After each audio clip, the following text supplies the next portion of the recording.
Friends, will you please put your hands together for Dr. Carol Queen? I loved Barbara. I loved her. She was beautiful. She had long, flowing, thick hair, Pony Reigns hair. She had a face like an antique doll. I had just met her yesterday. We were living together. We had been put together because we were both interns in Cannon Beach at the Coaster Theater. We were doing summer stock. I had just graduated from high school. It was 1974. If you're doing the math. And we had so much in common, and I loved her. And did I mention that I had just come out recently as bisexual? And there she was. And I told her I was bisexual, like practically right away. We were talking about everything. Her politics were good. She had an amazing record collection. I told her I was bi, and she played me some David Bowie. So I really felt like things were looking up. I had never had sex with a woman before, but how could that possibly be a problem? I loved her. And we were in Cannon Beach. Cannon Beach was so adorable, full of handmade hippie houses, and the Coaster Theater that used to be a roller rink where we did our plays, and Innisfree Books, which was an awesome bookstore. I hope it's still there, but chances are probably not too good. And early on in my tenure there, I went to Innisfree and I bought Jill Johnston's Lesbian Nation, which I walked around with under my arm for a really long time, hoping that lesbianism and bisexuality might come in conversation with more people. Mainly boys who wanted to fuck me actually had that conversation with me. I didn't exactly go the way I was expecting, but what did I know at that time? And Apollonia's Cafe with all the sprouts on the sandwiches and the sophisticated carrot curl on top of everything. And Haystack Rock watching over us. We lived kind of right across from Haystack Rock, not exactly, down up the beach a little bit, but in a cabin colony. It used to be an old motel. We had our own little cabin. It was a room and a kitchen and a bathroom, and it was paradise. And every night that we weren't in the theater, we would cross the coast highway. You had to look both ways. That shit was dicey. And we would go down to the beach, and someone would build a fire out of firewood, and there would be a joint to pass around, or there would be homemade sangria, or somebody would have brownies. Watch out for those. Probably very little has changed in certain ways. And the theater people would come, and some of the townies, and once in a while, the people that we called ABFTs, another bunch of fucking tourists, would find their way down there. And the hitchhikers. These two guys, we met these two guys this night. They were hitchhiking from Oakland, I want to remember. I don't remember their exact itinerary. It's been, 45 years, but they were hitching together, two guys, and we started chatting with them, passed the bottle around, and pretty soon we decided to take the party back up to our room. And Barbara said, okay, I'll go first and unlock everything. It'll be cool. I'll see you in a few minutes. Come on, pass it around again, and then come on up. And when we were ready to go, we carefully climbed up the real steep path. You could grab the sawgrass to help you up, but you had to not cut your hand, and it was like a dune.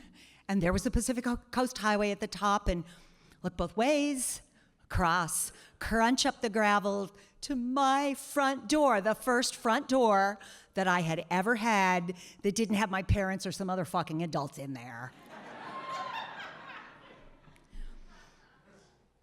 And we were about to have an adventure. I was very into adventures. I just want to parenthetically tell you, I had already had some adventures. And we were about to have another one, and this was an extremely important adventure because Barbara was going to be in it. Because I had no idea how to approach a woman for sex, even if I was in love with her, which you would think would help, wouldn't you? But it didn't. I mean, it did, but it didn't. I mean, we were thick as thieves. We loved each other, but that didn't translate into becoming lovers. And I wanted to put my arms around her and kiss her and grab that long, thick hair and hold it and taste her. And I told you I was bisexual. I was really very eager to cross that Rubicon. And I think it was starting to dawn on me that maybe a splash of testosterone was what the cocktail needed. So, hitchhikers. It was perfect. I know most people aren't hitchhiking anymore, but perhaps this will get some of you to take this up as a pastime again. It was a great decade for that. And we crossed the coast highway. Now let me tell you more about my adventures. Let me just say another word. We didn't call it sex positivity yet. We didn't have that term to use for another 10 or 12 years. But I was down with sexual freedom. I had just gotten out of high school, but I'd read the books, and I knew where the papers were that had special stories in them. I mean, I had done my research as best I could, given that I was from the sticks, and a few trips to Eugene and Portland, had helped me bulk up my knowledge base. And perhaps some of you have been on those trips yourselves. And my sex ed had been shitty, as was probably yours, and I wanted to know more. I couldn't find a good enough source of information, so therefore, as a young scientist, before I got any advanced degrees, it occurred to me that the way to find out more about sex was to have as much as I possibly could. Science. Also politics. Science and politics. So I had some adventures. And by adventures, I mean fucking. In whatever context, you always learn something, right? You learn what you don't ever want to do again. You learn what you want to have a lot more of. I mean, you learn some things. You learn about differences in people, sexual variation. It's a valuable practice. I mean, look at me now. I didn't stop doing it, obviously. I became a professional. So we get to the apartment, the little cabin, our precious little home. And the lights are off, and the door is locked. And we haven't passed Barbara dead on the Coast Highway. Nothing happened there. That was cool. Nothing that dire had happened. But where was she? And knocking on the door didn't work, and she had the key, of course.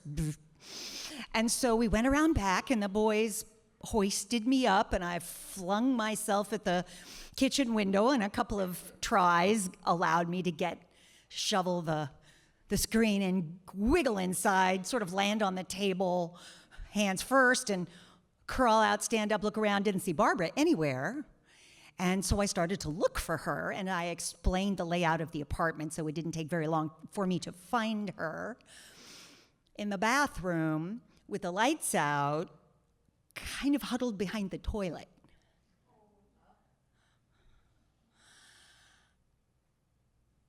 And I didn't know what to do. I didn't know what to say. Honest to God, I didn't even know why she was back there. I thought she wanted to have an adventure too. I didn't know that, it crossed my mind later that maybe she didn't want to have that adventure. But why had she run up to let us in and not said, nah, these two hitchhikers are the wrong two? I don't know what she would have said, and I don't think she knew either. And So I was like, Barbara, what's the matter? What's going on? What's happening? And she jumped up and ran out of the apartment, slammed the door, ran right past the boys, ran down the gravel, crunched around the building, disappeared. I went out to see if I could see her, but I didn't see her. She was fast. And I did have 2 hitchhikers on my doorstep that I had basically made a pact with. I mean, situation had changed a little. Barbara wasn't there, but I was determined to be a good hostess.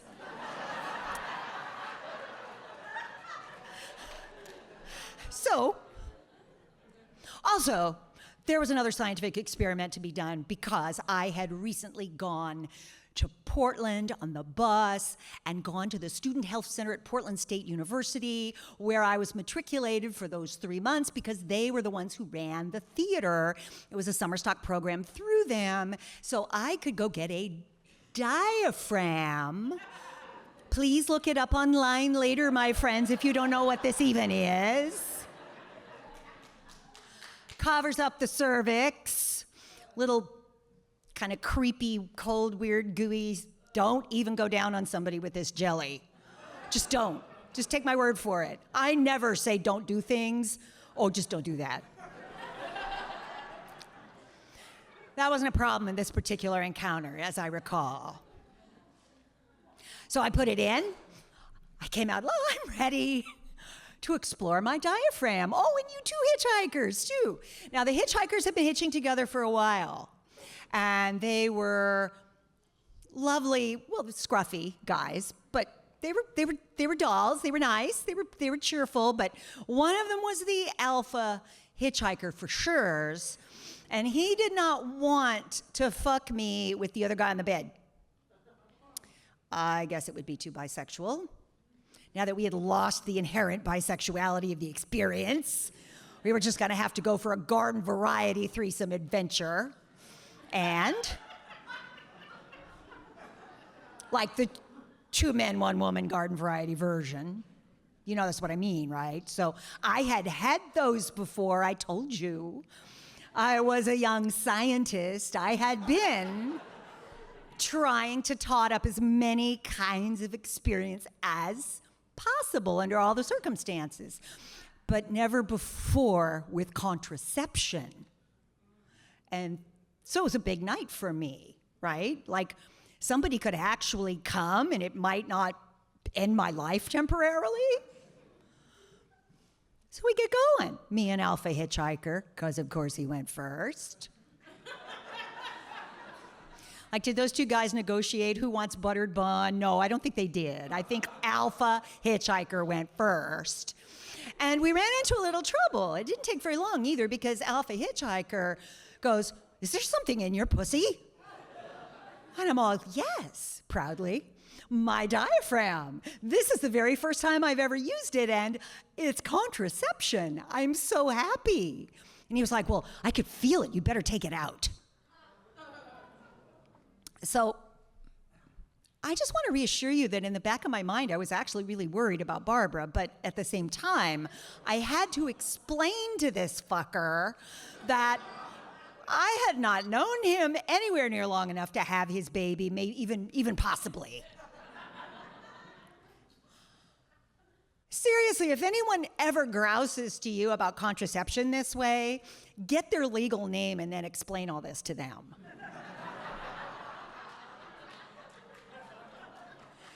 I was having an adventure. I shouldn't have had that adventure, and thankfully I didn't, because I didn't take my diaphragm out, and he grumbled and finished. And then Beta Hitchhiker, who was much nicer about the whole situation, came on the bed. That all happened. I mean, it was, you might want details. We were all fucking. That was basically, nobody tasted any contraceptive jelly. There were no numb tongues. We did the things, and then we crashed out, and then everybody woke up. I fed them coffee. I sent them on their way. I needed to look for Barbara, because where the hell had she gone? And I found her. She had run to the most daddy-like of the theater guys, the oldest, the most sort of bearish, friendly. Oh, honey, come on in. You could sleep on the sofa. He had a wife with the theater company too. She was cool. They took care of Barbara in her hour of what the fuck am I getting myself into right now? And Barbara and I patched it up. All was well. We didn't try any more of those kinds of experiences again, at least not that summer. And I